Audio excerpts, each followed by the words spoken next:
बार एक मुसलमान फ़कीर बायजीद हज की यात्रा को गया तो उसने तय किया कि हम 40 दिन का उपवास करेंगे। 5 दिन उपवास के बीत गए कि वे गांव में पहुंचे। 100 शिष्य बायजीद के साथ थे। वह बड़ा प्रतिष्ठित ज्ञानी था, दूर दूर से उसकी ख्याति थी। जब वे गांव में पहुंचे तो गांव के बाहर लोगों ने आकर खबर दी कि बायजीद तुम्हारा एक भक्त है। उसने हद कर दी, गरीब आदमी है, एकदम गरीब आदमी है, सिवाय झोपड़े के उसके पास कुछ भी नहीं था।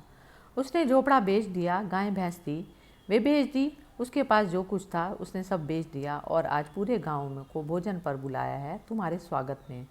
बायजीद तो उपवासा था और 40 दिन तक उपवास रखना था। शिष्य भी उपवासे थे और 40 दिन तक उपवास रखना था। बायजीद पर तो कोई तनाव ना हुआ। शिष्य बड़े तनाव से भर गए, लेकिन शिष्य जानते थे कि भोजन तो करना नहीं है। पहुँचे बायजीद तो बैठ गया थाली पर। शिष्यों को बड़ी बेचैनी हुई। जब गुरु बैठ गया तो वे भी बैठे, लेकिन बड़ी ग्लानि से, और उन्होंने कहा, क्या बायजीद भूल गया? क्या इतनी जल्दी स्मरण खो गया? बायजीद भोजन के रस में आ गया। मना करना था। हम 40 दिन का उपवास किए हुए हैं, जब तक हम हज यात्रा से पूरे पहुंच ना जाएं। वहाँ जाकर ही भोजन लेना है। और यह क्या बात हुई? व्रत लिया और 5 दिन में टूट गया, लेकिन अब भीड़ के सामने कुछ भी ना कह सकते थे। भोजन कर लिया, लेकिन बड़ी ग्लानि से किया, तकलीफ से किया। और बायजीद की तरफ देखें तो बड़े हैरान हुए। वह बड़े मज़े से भोजन कर रहा था, कोई बेचैनी नहीं है, कोई तकलीफ नहीं है। रात जब सो चले तो शिष्य गुरु पर टूट पड़े। उन्होंने कहा, यह हद हो गई, हम भोजन नहीं कर सकते थे और आपने किया, इसलिए आपको पीछे हमको भी करना पड़ा। बायजीद ने कहा, इतने परेशान क्यों होते हो? उसने इतने प्रेम से बनाया था कि उपवास तोड़ने जैसा था, और उसके प्रेम को तोड़ने से नुकसान ज़्यादा होता। उपवास को तोड़ने से कोई नुकसान नहीं हुआ। हम 5 दिन और उपवास कर लेंगे। 40 दिन पूरे करने हैं, 40 दिन नहीं, 45 दिन कर लेंगे। उसका प्रेम टूटता, उसे हम कभी ना जोड़ पाते। उसके हृदय को चोट लगती, उसको जोड़ने का कोई उपाय ना था। उपवास ही करना है ना, ये 5 दिन भूल जाओ, आगे 40 दिन फिर कर लेंगे। फ़र्क शिष्यों की स्वतंत्रता सहज नहीं है, उनको तकलीफ होती चली जा रही है। वह यह कह रहे हैं कि अरे मन की सुन ली, मन तो कह ही रहा था कि भोजन करो, हम लड़ रहे थे कि ना करेंगे, और मन की सुन ली, गुलामी आ गई। बायजीद मालिक है, यह अपने हाथ में है कि उपवास रखना है कि तोड़ना।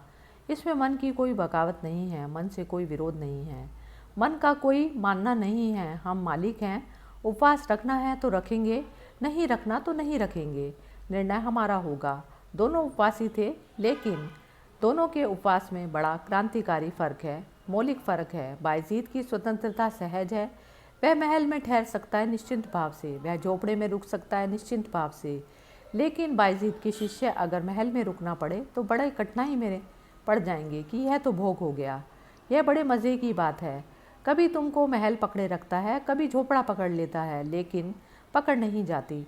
बायजीद दोनों तरफ जा सकता है, स्वतंत्रता उसकी सहज है, उसे रोकने वाला कोई नहीं। निर्णय उसकी अपनी आत्मा का होगा, निर्णायक आत्मा है। सहज स्वतंत्रता तभी फलित होती है जब सत्व की सिद्धि होती है, उसके पहले सब स्वतंत्रताएं झूठी होंगी। स्वतंत्र स्वभाव के कारण वह अपने से बाहर भी जा सकता है, और वह बाहर स्थित रहते हुए अपने अंदर भी आ सकता है। यह बड़ा कीमती सूत्र है।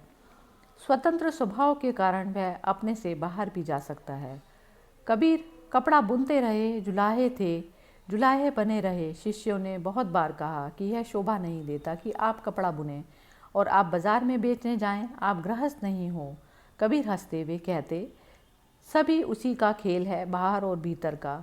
यह हमारी समझ में नहीं आ सकता, क्योंकि हमें बाहर पकड़े है, इतने ज़ोर से पकड़े हैं कि बाहर भीतर एक कैसे हो सकता है।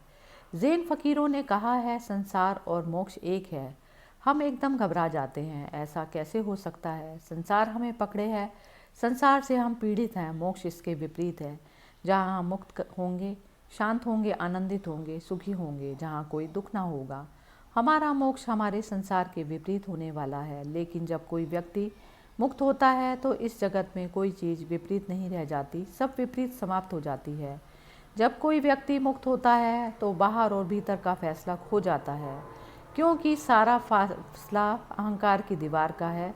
क्या बाहर और क्या भीतर, बीच में अहंकार खड़ा है, उससे दीवार बनी है। जैसे कि हम एक मिट्टी के मटके को लेकर पानी में चले जाएं, नदी में पानी भर लें तो हम कहेंगे यह मटके के भीतर पानी, यह मटके के बाहर नदी। लेकिन फासला क्या है? सिर्फ एक मिट्टी की दीवार। वह मिट्टी की दीवार टूट गई तो बाहर क्या होगा और भीतर क्या होगा? जो बाहर है वही भीतर है, जो भीतर है वही बाहर है। इसलिए कबीर कहते हैं, उठना बैठना तेरी पूजा, चलना फिरना मेरी उपासना। अब फ़कीर कबीर मंदिर में नहीं जाते, क्योंकि अब दुकान और मंदिर में कोई फासला नहीं रहा। अब कबीर बाज़ार में नहीं भागते, हिमालय पर नहीं जाते। अब बाज़ार और हिमालय में कोई फासला नहीं रहा। अब कबीर अपने घर को भी नहीं छोड़ जाते, क्योंकि अब अपना और पराये में कोई फासला नहीं। भाग कर भी कहाँ जाएंगे? अहंकार के गिरते ही सारे फैसले गिर जाते हैं। ना कुछ बाहर है ना कुछ भीतर है। तब ना तो पदार्थ है और ना परमात्मा, तब दोनों एक हैं। वह है अद्वैत, जहाँ सब कुछ एक हो जाता है और सारी सीमाएं विलीन हो जाती हैं। लेकिन वह तभी होता है जब जीवन में सहज स्वातंत्र्य फलित होता है। तो ऐसा व्यक्ति स्वतंत्र स्वभाव के कारण वह अपने से बाहर भी जा सकता है और वह अपने बाहर स्थित रहते हुए अंदर भी आ सकता है। उसे कोई बाधा नहीं। वह महल में भी रहे तो भी, और वह सन्यासी की तरह रह के सड़क पर रहे तो भी कोई बात नहीं। उसके लिए सारी दीवारें खत्म हो गई। उसके पास करोड़ों रुपयों का ढेर लगा हो तो भी वह अपरिग्रही रहता है, और उसके पास कुछ भी ना हो तो भी उससे बड़ा अपरिग्रही कोई नहीं, क्योंकि सारा संसार ही उसका है। पर कठिन है हमें पहचानना, क्योंकि हम एक हिस्से से परिचित हैं। वह जो घड़े के भीतर जल है और घड़े के बाहर, वह अगर अलग मालूम पड़ता है तो तुम्हारे जो भीतर छिपा है वही तुम्हारे बाहर भी है। तुम्हारे भीतर जो आकाश है वही आकाश बाहर भी है। और तुम्हारा शरीर मिट्टी के घड़े से ज़्यादा नहीं, जिसमें थोड़ा सा फासला किया हुआ मालूम पड़ता है। संसार और संन्यास दो नहीं, दो दिखाई पड़ते हैं, क्योंकि तुम एक को ही जानते हो, संसार को, और संन्यास को नहीं जानते। इसीलिए तुम संसार के आधार पर ही संन्यास की कल्पना करते हो। तुम्हारे संन्यास की धारणा भी तुम्हारे संसार से ही फलित होती है। तो तुम उसको सन्यासी कहते हो जो तुमसे बिल्कुल विपरीत है। तुम कहते हो, देखो कैसे महान सन्यासी बिना जूते चप्पल पहने चलते हैं, नग्न चलते हैं, धूप में खड़े होते हैं, वर्षा झेलते हैं, घास पात पे सोते हों। तुम्हारे सन्यास की धारणा भी तुम्हारे संसार से फलित होती है। तुम्हारे लिए जनक सन्यासी नहीं हो सकते, कैसे होंगे? महल में हैं।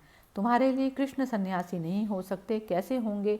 मोर मुकुट बांधे हैं, बांसुरी बजा रहे हैं। नहीं, तुम्हारे लिए वे सन्यासी नहीं हो सकते। लेकिन जब तुम्हारी बुद्धि की गुलामी समाप्त होगी, तुम्हारे भीतर का सत्व मुक्त होगा, तब तुम जानोगे कि मोक्ष सब जगह है। दुकान उसके लिए बाधा नहीं, मोक्ष सब जगह है। साम्राज्य उसके लिए बाधा नहीं। क्यों भी मुक्ति तुम्हारे अपने स्वभाव की अपने अनुभव की दशा है। तुम मुक्त हुए कि सब तरफ से संसार खो जाता है, बाहर भीतर सब एक है, पूजा और दुकान बराबर है। तब व्यक्ति जीवन को स्वीकार कर लेता है जैसा है, उसमें रत्ती भर भी भेद करने की जरूरत नहीं। इसलिए ऐसा भी हुआ कि कसाई भी ब्रह्म ज्ञान को उपलब्ध हो गए, ऐसा हुआ कि परम गृहस्थ भी ब्रह्म ज्ञान को उपलब्ध हो गए, और ऐसा भी होता है कि सब कुछ छोड़कर भागा हुआ सन्यासी भी भटकता रहता है और ब्रह्म ज्ञान को उपलब्ध नहीं होता। यह सूत्र आत्यंतिक है। स्वतंत्र स्वभाव के कारण वह अपने से बाहर भी जा सकता है और बाहर स्थित रहते हुए अपने अंदर भी आ सकता है। अब वह मुक्त है, अब उसकी कोई परिभाषा नहीं।